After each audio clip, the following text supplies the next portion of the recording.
नगर का परचम में आपका स्वागत है और मैं हूं आपके साथ वर्षा। आज देखिए दल बदल करने वाले समर्थकों ने क्यों और किससे गुहार लगाई कि हम आपके साथ हैं, आप भी हमारा ख्याल रखना। समझेंगे राजनीतिक दल के बूथ अभियान की सफलता को, जिसमें आज सारे नेता बूथ की तरफ दौड़े। बात होगी उस महिला नेत्री की जिसने पार्टी आला कमान के घर के सामने धरना दिया और मिलेंगे मालवा के सबसे बड़े शहर के पूर्व महापौर से, जिनका दावा है कि उनके कार्यकाल में विकास ने रफ्तार पकड़ी थी। और अंत में होगी जनता के मन की बात वार्ड परिक्रमा के साथ। तो चलिए शुरू करते हैं। है प्रचंड बोल मस्तकों के झुंड, आज जंग की घड़ी की तुम गुहार दो।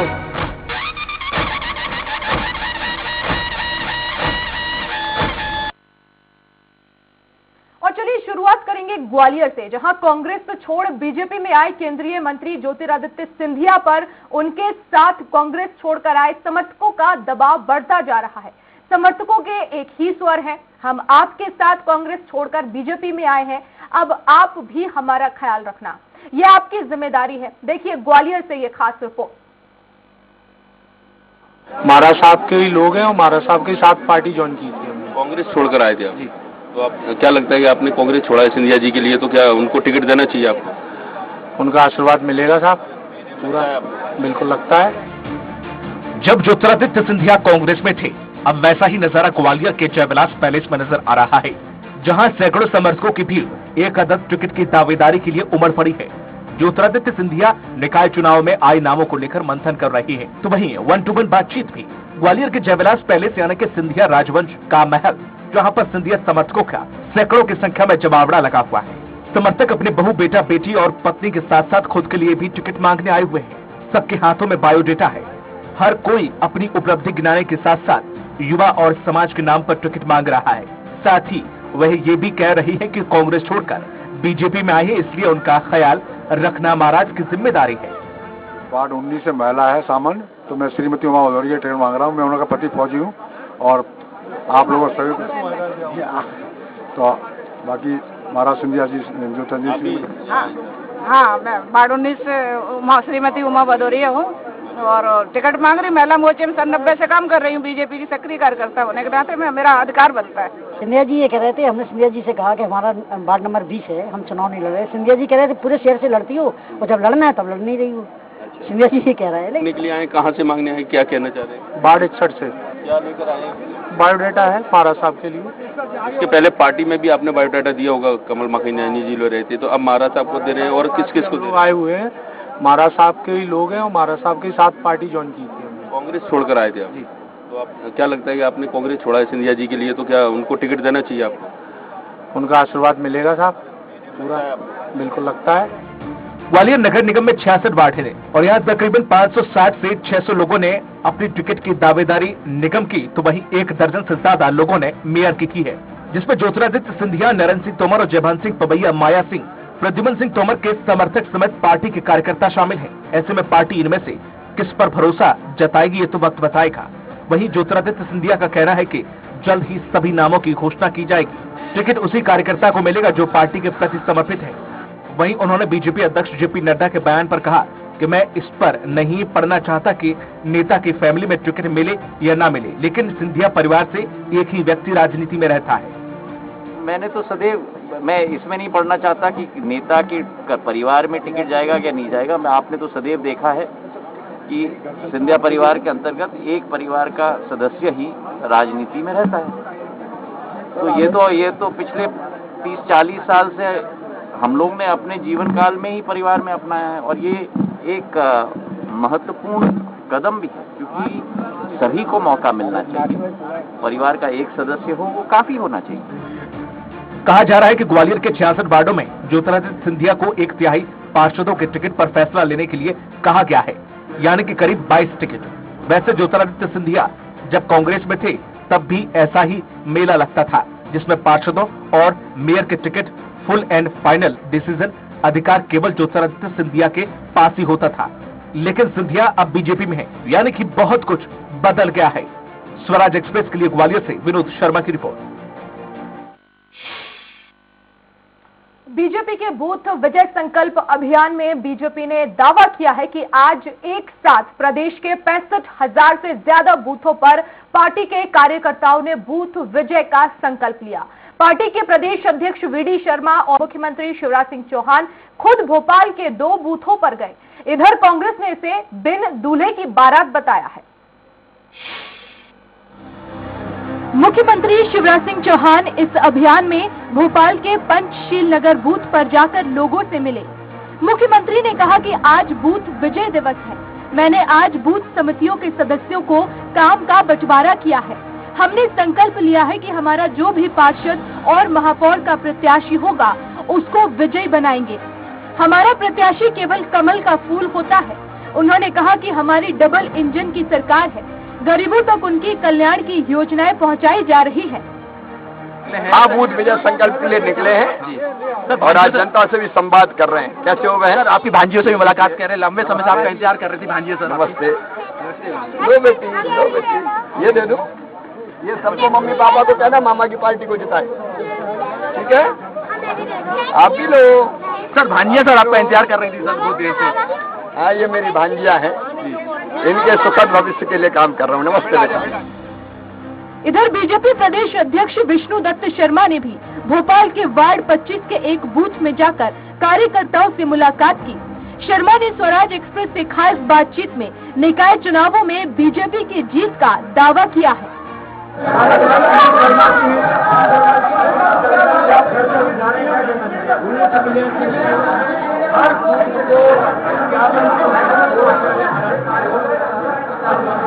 भैया भारतीय जनता पार्टी के अध्यक्ष वीडी शर्मा जो है वो यहाँ निकले हैं और लगातार कहीं न कहीं अलग अलग बूथों पर जो है वो लोगों से संपर्क कर रहे हैं। यहाँ पर लोगों से बता रहे हैं बूथ संकल्प अभियान के तहत भी देख रहे हैं कि पूरा प्रचार अभियान चल रहा है और उसी के चलते सर ये संकल्प अभियान पूरा होगा ऐतिहासिक बहुमत से ही यहाँ पर हमारा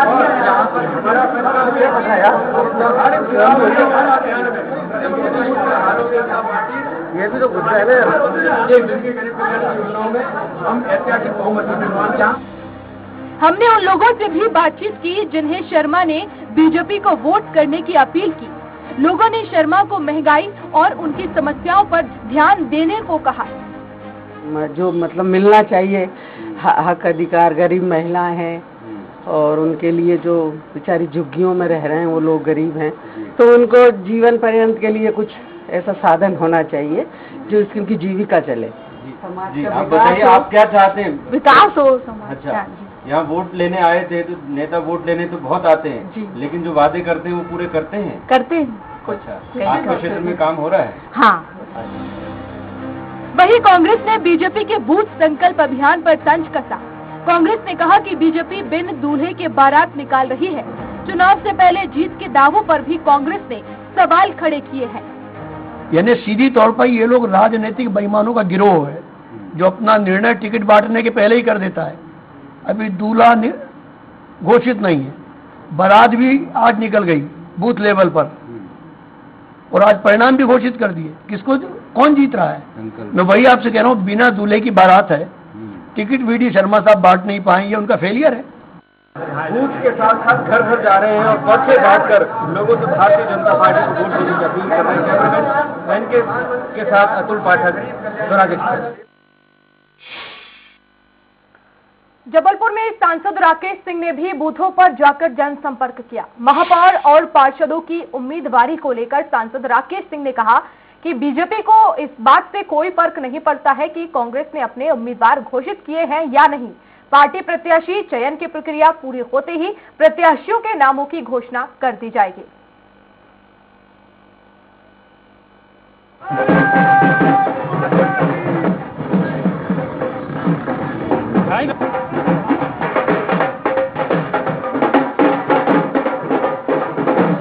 हमें इस बात का कोई कंपटीशन नहीं है कि पहले कौन प्रत्याशी घोषित करेगा। चुनाव कौन जीतेगा ये महत्वपूर्ण है और भारतीय जनता पार्टी के साथ जनता का आशीर्वाद है।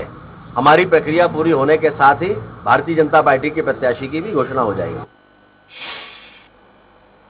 ग्वालियर में केंद्रीय उड्डयन मंत्री ज्योतिरादित्य सिंधिया ने निकाय चुनाव को लेकर बैठक की है। महाराज बाड़ा के बीजेपी कार्यालय में सिंधिया ने जिले भर की पोलिंग और मंडल से आए कार्यकर्ताओं से 1-to-1 चर्चा की। बैठक पर सिंधिया ने कहा कि पार्टी की मूल शक्ति जिले का आम कार्यकर्ता है और आम कार्यकर्ता के मान सम्मान, पहचान और हितों की रक्षा करना मेरी कोशिश होगी। अपने दिल के आधार पर जैसे हमारा शीर्ष नेतृत्व रहा है, हमारे संस्थापक रहे हैं, जो बलिदान उन्होंने दिया है, उसी के आधार पर, दिल के आधार पर हमको काम करना है। कल हमारी बैठक है भोपाल में, शीघ्र हो जाएगा और हम लोग भी पूरी तरह से तैनात है। फर्क यही है कि हम सेवा भाव के आधार पर जमीन पर उतरे हैं, जनता का झंडा उठाकर जनता की सेवा के साथ समर्पित होकर प्रधानमंत्री जी और शिवराज सिंह जी के नेतृत्व में मुझे पूरा विश्वास है कि जनता का आशीर्वाद भारतीय जनता पार्टी के साथ ही रहेगा। जी बहुत ही अच्छा लगा। उनका हमेशा भाषण जो होता है बहुत उत्साहवर्धक होता है और जो पार्टी के हित के लिए होता है वो हमेशा हम लोगों को सिखाते रहते हैं कि हमें पद की चिंता ना करते हुए कार्य करना होगा। जो व्यक्ति कार्य करेगा वो ही बहुत आगे तक मंजिल को पाएगा। मेरा यही निवेदन है कि जो कार्यकर्ता हैं, जो मेहनत कर रहे हैं, जो फील्ड में दिनों रात जनता के बीच में, उनको मौका मिलना चाहिए और अगर वंदना भूपेंद्र प्रेमी को मौका मिलता है तो ऐतिहासिक जीत होगी। धन्यवाद। जय हिंद, जय भारत। और कांग्रेस में टिकट को लेकर हमेशा घमासान मचता है, झगड़े फसाद भी होते हैं, कभी कभार प्रदर्शन की नौबत भी आ जाती है, पर इस बार कांग्रेस में ऐसा कुछ भी नहीं हुआ। लेकिन जो हुआ है वह शायद पहले कभी नहीं हुआ। कांग्रेस अध्यक्ष कमलनाथ के निवास पर एक महिला अकेले ही धरने पर बैठ गई। महिला का कहना है कि वह ग्वालियर से महापौर का टिकट चाहती थी, लेकिन कमलनाथ उन्हें मिलने का समय नहीं दे रहे हैं। मजदूर कांग्रेस यूनियन की प्रदेश अध्यक्ष शांति कुशवाहा टिकट नहीं मिलने से नाराज थी, जिसके बाद वह पूर्व मुख्यमंत्री के बंगले के बाहर धरने पर बैठ गई। शांति कुशवाहा मीडिया से कहा कि वो लगातार कई सालों से कांग्रेस में जमीनी स्तर से कार्य कर रही हैं। उसके बावजूद पार्टी ने उन्हें दरकिनार किया, जिसके बाद उन्हें मजबूरन धरने पर बैठना पड़ा। मीडिया में खबर वायरल होने के बाद कुशवाहा को देर रात धरने से उठा दिया गया और घर भेज दिया गया। प्रभारी जी मुकेश नायक जी गए तो बोले शांति कुशवाहा तुम सीट निकाल दोगे, कुशवाहा समाज का भी वोट मिलेगा, ठाकुरों का भी वोट मिलेगा और कांग्रेस पार्टी का भी वोट मिलेगा, ओबीसी वर्ग का भी वोट मिलेगा। शांति कोई दिक्कत नहीं है और तुम्हारा ही नाम है। अशोक यादव जी मुझसे बोले 1 नंबर पर है शांति, तू तो टेंशन ही मत कर। जब नाम फाइनल हो गया, जब मैं इनको बराबर फोन कर रही हूँ तो ये लोग मेरे फोन नहीं उठा रहे हैं, ना ही मुकेश नायक जी और ना ही अशोक यादव। और वक्त एक छोटे से ब्रेक का है प्रचंड बोल मस्तकों के झुंड, आज जंग की घड़ी की तुम गुहार दो।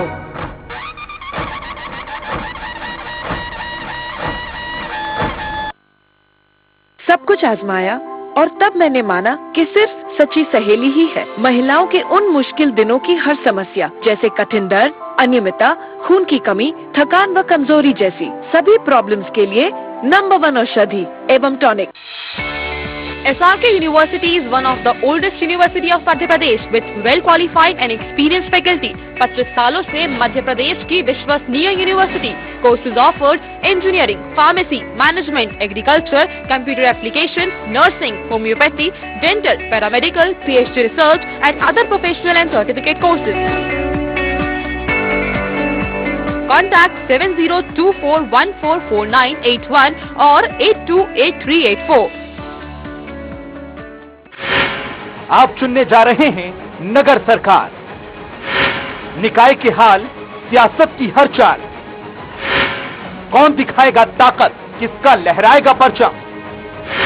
निकाय चुनाव का महाकवरेज देखिए नगर का परचम रात 8 बजे।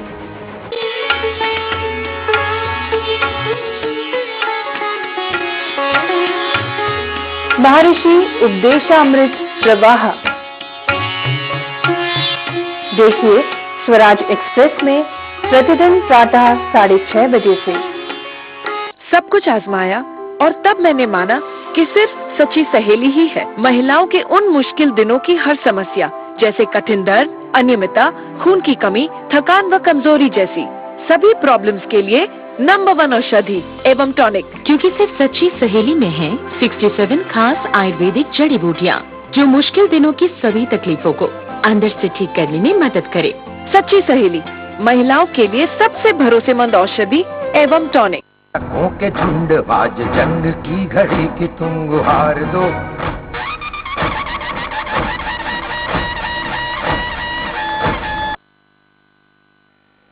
और चलिए ब्रेक के बाद नगर का परचम में अब चलते हैं सीधे इंदौर, जहां हमारे संवाददाता ने मध्य प्रदेश की वाणिज्यिक राजधानी इंदौर के पूर्व महापौर कृष्ण मुरारी मोघे से बात कर उनके समय में हुए विकास और उनकी अधूरे रह गए कार्यों पर बात की।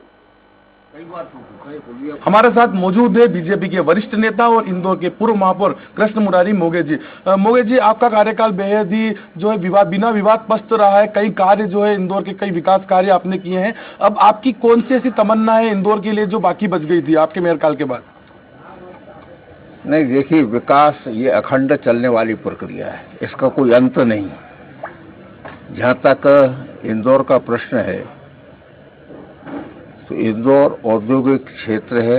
औद्योगिक विकास की बहुत अधिक संभावना इंदौर के अंदर है और उसको अगर कहना है तो हिटेची कंपनी जापान वाले, मैं जब वो महापौर था तब वो आए थे और यहाँ पे वो अपना काम प्रारंभ करना चाहते थे और सारा सर्वे करने के बाद वो मेरे से मिलने के लिए आए। तो मैंने उनसे पूछा कि आप इंदौर में कारखाना क्यों डालना चाहते हो? तो उन्होंने बड़ी महत्वपूर्ण 4 बातें बताई। पहली बात उन्होंने कहा कि मध्य प्रदेश ऐसा है जहां उद्योगों को 24 घंटे बिजली है। दूसरी बात उन्होंने कही कि इंदौर का वातावरण ऐसा है कि हमको कोई आपराधिक ये इस असामाजिकता तो इनसे सामना नहीं करना पड़ेगा, शांतिप्रिय शहर है। तीसरी बात उन्होंने कही कि आज अगर हिंदुस्तान के अंदर बाकी औद्योगिक नगरों को देखें तो उससे इंदौर हर बारे में सस्ता है और इसलिए हम जो भी व्यवसाय डालेंगे वो फिजिबल होगा।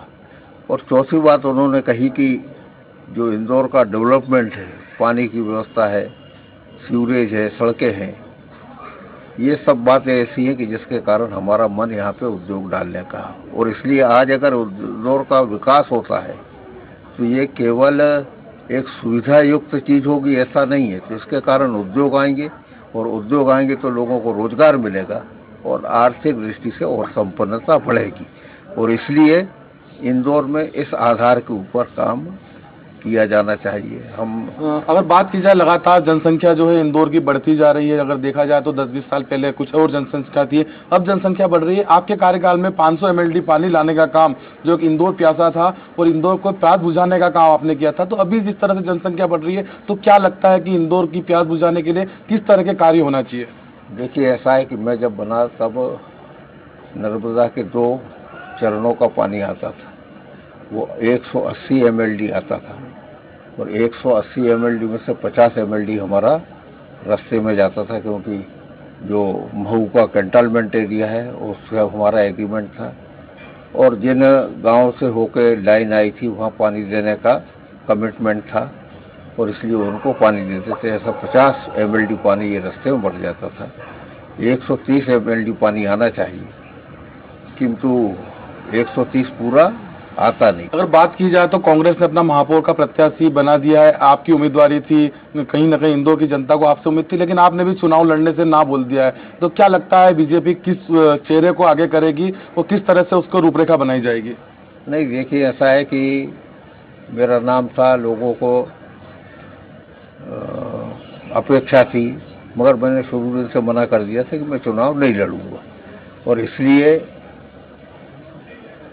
अब जो कैंडिडेट के चयन की हमारे यहाँ पे प्रक्रिया है तो सामान्यतः महापौर के चुनाव कैंडिडेट का निर्णय ये मध्य प्रदेश की इलेक्शन कमेटी करती है। इलेक्शन कमेटी बन गई है और शायद 10-11 तारीख को उसकी बैठक है। संभावना है कि तब कैंडिडेट घोषित हो जाए, पहली बात। और दूसरी बात ऐसी कि केवल हमारे यहाँ व्यक्ति ही काम नहीं करता, टीम वर्क रहता है और इसलिए जो भी लड़ेगा उसके साथ में पूरी पार्टी और टीम काम करेगी और जो विकास की प्रक्रिया प्रारंभ हुई है वो मैं समझता हूँ जिसके हाथ में बागडोर आएगी वो आगे बढ़ाएगा, ऐसा मेरा विश्वास है। निश्चित रूप से हमारे साथ ये थे बीजेपी के वरिष्ठ नेता कृष्णकांत मोघे जी, और कहीं ना कहीं उन्होंने कई टिप्स दिए, इंदौर के नगर निगम को भी टिप्स दिए कि किस तरह से इंदौर नगर निगम विकास के पथ पर चलेगा। उनका कहना यही है कि जो 20 साल से जो भारतीय जनता पार्टी की महापौर जो है विकास के कार्य करते हैं, आगामी दिनों में भी महापौर जो है भारतीय जनता पार्टी के होंगे, वो जो विकास कार्य सतत चल रहा है विकास कार्य चलता रहेगा। कैमरा पर्सन बंटी राठौड़ के साथ विकास सिंह सोलंकी, इंदौर। भोपाल में निकाय चुनाव को लेकर सरगर्मियां तेज हो गई हैं और ऐसे में स्वराज एक्सप्रेस की टीम ने भी वार्ड 48 के विकास की जमीनी हकीकत का जायजा लिया तो नेताओं के दावों की पोल खुलती नजर आई। वार्ड नंबर 48 के शाहपुरा में कई सालों से गंदगी का आलम है। इतना ही नहीं, बिजली और पीने के पानी के लिए लोगों को मशक्कत करनी पड़ती है, लेकिन चुने गए जनप्रतिनिधि और प्रशासन इस ओर ध्यान नहीं दे रहा है। मध्य विधानसभा क्षेत्र में कई समय से 2018 से यहाँ हमारे विधायक नहीं हैं, तो जो इस क्षेत्र के विधायक हैं वो गुमटी माफिया भी हैं और वही ये सब क्रियाकलाप करते हैं। और अगर यहाँ से भारतीय जनता पार्टी का जो भी प्रत्याशी आता है वो निश्चित ही रूप से इस क्षेत्र में इन सभी चीज़ों को दूर करके और जनता की सेवा करने का पूरा प्रयास करें। पार्षद चुनाव आने वाले हैं जिसको लेकर तैयारियां हम जोर शोर से देख रहे हैं। स्वराज की जो टीम है आज वार्ड क्रमांक 48 पहुंची है। वहीं के लोग बाग जो बताते हैं कि किस प्रकार का पार्षद होना चाहिए या पूर्व पार्षद से उन्हें किस प्रकार की परेशानियों का सामना करना पड़ा। आइए बात कर लेते हैं। जी आपका नाम बता दीजिए। सुभद्रा सोना। सुभद्रा जी, अगर देखा जाए तो आप क्या चाहती है, पार्षद कैसा होना चाहिए? हमारा पार्षद तो है ना कामदार चाहिए, यही जनता का सुने। दो पार्षद हुआ नगर ये बीजेपी वाले आज तक बाढ़ तो है ना देखने नहीं आए, घर देखने नहीं आए, पानी घुसा अगले साल कितने। हमारा विधायक सुना और है ना रोड बना दिया, पाइप लगा दिया, सब कुछ करा। अगर पार्षद अगर मानते हैं कि मोहल्ले का पार्षद हो, क्या चाहते हैं पार्षद में क्या क्वालिटी हो, किस प्रकार का हो? काम करने वाला पार्षद चाहिए हमको। पार्षद कैसा होना चाहिए? और पूर्व पार्षद से क्या लगता है, क्या आपकी उम्मीदें पे खरे उतरे थे? नहीं, ये जो पार्षद जो भी होंगे, हम जो भी चाह रहे हैं, जो भी हमारे पास जो यहाँ का इस वार्ड का जो पार्षद हो वो अच्छा ही हो, मतलब जो काम कराना जाने, हमारे जो भी काम हमारे हों वो कर दे तत्काल। हम तो उसके पास जाए, वो सुनवाई करे। अब एक पार्षद आ ही नहीं रहा, बोल रहे हैं उनसे 10 चीज़ें बोल रहे हैं, तो सब होना चाहिए ना, वार्ड के अंदर काम होना चाहिए वार्ड का, तो वो सब चीज़ें आना चाहिए नए पार्षद के अंदर, और वो है जो भी आएगा वो है। अगर देखा जाए पूर्व पार्षद ने आपकी नहीं सुनी, अब पार्षद में आप क्या चाहते हैं कि क्या क्वालिटी हो, क्या आपके संपर्क में रहे, आपसे जुड़ा हुआ आदमी रहे, आम जन रहे, क्या सोचे? नहीं, हमसे जुड़ा भी रहे, सभी से जुड़ा रहे, और हम तो ऐसा पार्षद चाह रहे हैं जो कोई भी चला जाए, आम जनता चली जाए उसके पास, जो उसकी सुनवाई करे तत्काल, और ऐसा पार्षद हैं, कई पार्षद है ऐसे। मैं मतलब वार्ड 48 का ही मतलब निवासी हूँ, तो मैं चाहूँगा हमारे क्षेत्र का जो भी पार्षद हो, पार्षद से हमें क्या काम रहता है, मतलब बहुत बड़े काम तो हमें रहते नहीं है, उससे छोटे छोटे काम रहते हैं, मूलभूत सुविधाएं, बिजली, पानी, सड़क, तो ये आसानी से उपलब्ध हो सकें हमें। कोई भी पार्षद हो, क्षेत्रीय पार्षद हो, जिस तक हम आसानी से पहुंच सकें और हमारी बातों को रख सकें, और वह हमारे बीच में आधी रात को भी फोन करें तो उपलब्ध हो सके। अगर हम पूर्व की पार्षदों की बात कर ले तो पूर्व पार्षद से अगर क्या कितनी खुशी रही आपको या कुछ शिकायत रही है? सर, पूर्व पार्षद ठीक है, जो थे उन्हें छोड़ दीजिए आप, है ना, क्योंकि पूर्व पार्षद हमारा भी उठना बैठना रहा है, उनसे कोई गिला शिकवा नए की उम्मीद करें। हम पुराने जो थे, बस यही है कि जो क्षेत्रीय पार्षद जो भी चुना जाए उसको सरल स्वभाव का हो, उससे आसानी से जनता मिल सके और वो जनता के काम आ सके, बस यही जनता को उम्मीद रहती। पार्षद से क्या चाहिए? बिल्कुल, अगर देखा जाए तो वही कहना है कि पार्षद ऐसा हो जो आम आदमी से जुड़ा रहे, और जुड़ा रहने के बाद वो साथ जुड़ के उनके लिए काम कर सके। काम करने वाला अगर पार्षद होगा तो कहीं ना कहीं एक आम जनता से जुड़ा रहेगा। आपका नाम बता देंगे? मेरा नाम मोहन यादव। मोहन, अगर देखा जाए तो आप क्या सोचते हैं, एक पार्षद उम्मीदवारी आप भी कर रहे हैं, मान लेते हैं हम कि आप पार्षद के लिए लड़ने वाले हैं, लेकिन क्या एक सोच लेके चले होंगे इस वार्ड में? देखिए, मेरा तो ऐसा मानना है कि जो भी जनता है हमारे वार्ड की, वो वार्ड नहीं है, वो परिवार है। तो मैं तो यही जानता हूँ, और अभी तक मेरे क्षेत्र में मैंने जितना मुझसे बना है वो मैंने किया है लोगों के लिए, और आगे अगर इन लोगों ने मौका दिया तो कोशिश करूंगा कि बहुत अच्छा वार्ड में इस वार्ड को बनाऊंगा। मोहन, अगर देखा जाए पूर्व पार्षद की बात करें, पूर्व पार्षद जो थे इस वार्ड के, क्या काम किए और क्या होने चाहिए थे जो नहीं हो सके और आप चाहेंगे कि हो? देखिए, काम का तो ऐसा है कि आप तो सर्वे कर लीजिए वार्ड 48 के अंदर, शाहपुरा गांव, छावनी, राहुल नगर, अजय नगर, लगभग बहुत सारे मोहल्ले यहाँ पर आ रहे हैं। तो काम तो अगर हुए होते तो जनता आज अलग ही माहौल में होती, तो लोगों को बदलाव तो इस बात चाहिए। तो अगर देखा जाए तो कहीं ना कहीं ये बात तो क्लियर हो रही है कि अब जनता भी चाहती है कि बदलाव हो। और भी हमारे साथ लोग काफी खड़े हुए हैं जो अपने वार्ड की समस्याओं को लेकर भी बात करना चाहती है। क्या नाम है भाई साहब? मेरा नाम अवतार सिंह राजपूत है। अवतार, क्या देखते हैं पार्षद में, क्या एक गुण देखते हैं या क्या सुविधाएं जो पूर्व पार्षद ने आपको नहीं दी हो, या पूर्व पार्षद की कुछ ऐसी चीजें जो आपको अच्छी भी लगी हो और कुछ ऐसी जो उससे गलतियां भी हुई हो? सर देखते हैं कि आज मोदी जी स्वच्छ भारत अभियान चला रहे हैं। आप पूरे शाहपुरा में देखिए, आज कोरोना के बाद से कम 3 साल से पार्षद नहीं है। नालियाँ देखेंगे आप पूरी भरी हुई हैं, उनको कॉल करो तब जाके आके वो साफ सफाई करने आते हैं, कचरा लेने घर तक आते नहीं है, बोले कचरा डालने नीचे आओ। मतलब सुविधाएं देखिए, जैसे कि ये मल्टी वालों इधर देते हैं कॉलोनी में, जो सुविधा हमको देनी चाहिए वो तो देते ही नहीं है। सुविधा है ही नहीं, सुविधा के नाम पे सिर्फ बोल रहे हैं कि सुविधा दे रहे हैं, लेकिन सुविधा तो दे ही नहीं रहे। मतलब जैसी सुविधा पूरी होनी चाहिए, भाई आप बोल रहे हो कि टैक्स जमा करो, हम टैक्स जमा कर रहे हैं, सब कुछ हम दे रहे हैं, लेकिन उसके बाद भी आप सुविधा हमें घर तक नहीं दे रहे हो कोई। पूर्व आपने जो पार्षद रही हैं उनसे भी ये चीज बोली थी? पूर्व पार्षद जी ने तो जो हमने उनसे बोला उसके मतलब मान लीजिए कि अगर 100% काम बोला तो उनने किया है, ये नहीं बोलेंगे कि काम नहीं किया, लेकिन उनने काम किया है, लेकिन इतना जो हम चाहते थे, जैसा हम चाहते थे वैसा नहीं किया। अब देखा जाए कि मोहन भाई की बोल रहे हैं आने वाले पार्षद के चुनाव लड़ सकते हैं, हो सके इनको टिकट मिला, क्योंकि ये पहले से ही एक्टिव है। क्योंकि अगर नियर बाय हमारे यहाँ से कोई भी होगा पार्षद, चाहे बीजेपी से हो, निर्दलीय हो या कांग्रेस से हो, वो हमारे मोहल्ले का होगा तो वो हमें समझेगा, अगर कोई और होगा तो वो हमें इतना नहीं समझेगा। सीधी सी बात तो ये है। बिल्कुल, अगर कहा जाए तो आम जनता का भी हम बात कर ले तो आम जनता का भी यही कहना है कि पार्षद वो हो जो हम लोगों से जुड़ा रहे, रात बेरात हम लोगों के साथ कंधे से कंधा मिलाकर खड़ा रहे, तो हम लोगों की समस्याओं का निदान हो सकता है। पूर्व पार्षद की बात करें तो पूर्व पार्षद ने काम जरूर कराए हैं, लेकिन कहीं पे भी जनता उनसे अभी भी खुश नजर नहीं आ रही है। कैमरा पर्सन दीपक पाटीदार के साथ संजय डोंगरदेव, भोपाल। और इसी के साथ नगर का परचम में मेरे साथ इतना ही। बने रहिए स्वराज एक्सप्रेस के साथ। नमस्कार। है प्रचंड बोल मस्तकों के झुंड, आज जंग